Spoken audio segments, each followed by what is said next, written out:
सगे संबंधी पड़ोसी या आपके रिश्तेदार आपके कोई जो प्रतिकूल स्थिति हमें समाप्त नहीं करेंगे। समाप्त करेगा केवल और केवल आपके भीतर में बैठा हुआ इष्ट, आपके भीतर में बैठा हुआ गुरु, आपके भीतर में बैठा हुआ परमात्मा, और आपके भीतर में वह जो संकल्प की शक्ति देगा, वह आपके जीवन की प्रतिकूल स्थितियों को समाप्त करेगा। और कोई संसार का व्यक्ति आपकी प्रतिकूल स्थितियों को समाप्त नहीं करेगा।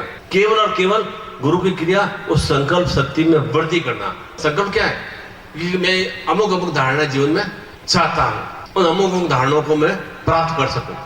हजारों व्यक्ति मेरे पास आते हैं कि गुरु जी मेरे जीवन में बहुत दुख है, बहुत कष्ट है, बहुत पीड़ाएं हैं। ऐसा ही एक व्यक्ति और किसी संत के पास में गया और देखा संत महाराज प्रवचन दे रहे थे, बाद में मिला, ए संत महाराज मैं तो बहुत ही दुखी हूँ, बहुत ही कष्ट में हूँ, जीवन में कभी मैंने आनंद नहीं देखा, सुख नहीं देखा, मैं तो अनेक अनेक समस्याओं से घिरा हुआ हूँ, मुझे इसका कुछ समाधान चाहिए। तो संत ने कहा कि अच्छा ठीक है, तुम सुबह आना।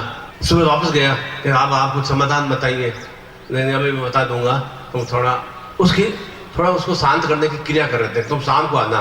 शाम को आया, अब आप महाराज आपने कहा था पहले सुबह आना, सुबह में आया था, आपने तो दर्शन नहीं दिए, बातें नहीं की, अब शाम को मैं आया, आपने कहा था कि शाम को आना। अच्छा ठीक है, तुम ऐसा करो, अभी मेरे जो एक बाड़े के अंदर ऊँट है, वे ऊँट का जो रखवाला है वो आया नहीं है, तुम ऐसा करना और सब ऊँटों को खाना पीना दे देना, जो भी उनका चारा वगैरह है, पानी वगैरह पिला देना, और जब सब ऊँट बैठ जाए मतलब निंद्रा में आ जाए, बैठ जाए, तब तुम मेरे पास में आना। उससे कहीं तो बहुत सरल काम है, तो मैं करके आ जाऊंगा। गया वो बाड़े में, 80 90 करीब ऊँट थे, सबको चारा पानी दिया और सब खा लिया, पानी वानी पी लिया।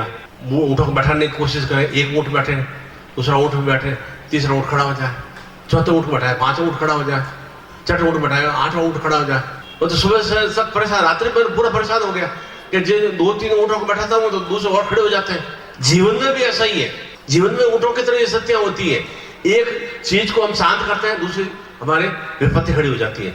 एक हम दुख को मिटाने की कोशिश करते हैं, दूसरा हमारे जीवन में दुख खड़ा हो जाता है। जीवन में भी ऊँटों, हमारे जीवन में ऐसे ऊँट में स्थिति में सभी जीवन में शांति प्राप्ति नहीं हो सकती है कि सब तरह से मेरे जीवन में सुख की प्राप्ति हो जाए कि नहीं मेरा भाई भी मेरे नियंत्रण में रहे, पत्नी भी कंट्रोल में रहे, बच्चे भी नियंत्रण में रहे, मेरी बुद्धि भी नियंत्रण में रहे, मेरे मित्र भी नियंत्रण में रहे, मेरे जीवन में सब तरह का सुख मिल जाए, ऐसा असंभव सा होता है। परंतु ऐसा नहीं है कि उस असंभव को करने के लिए सब तरह के गुजरने तो बोलते हैं, सब तरह के सुख तो जीवन में नहीं मिलते हैं, उसके लिए प्रयास नहीं करें तो और अधिक हम दुखों से गिर जाएंगे।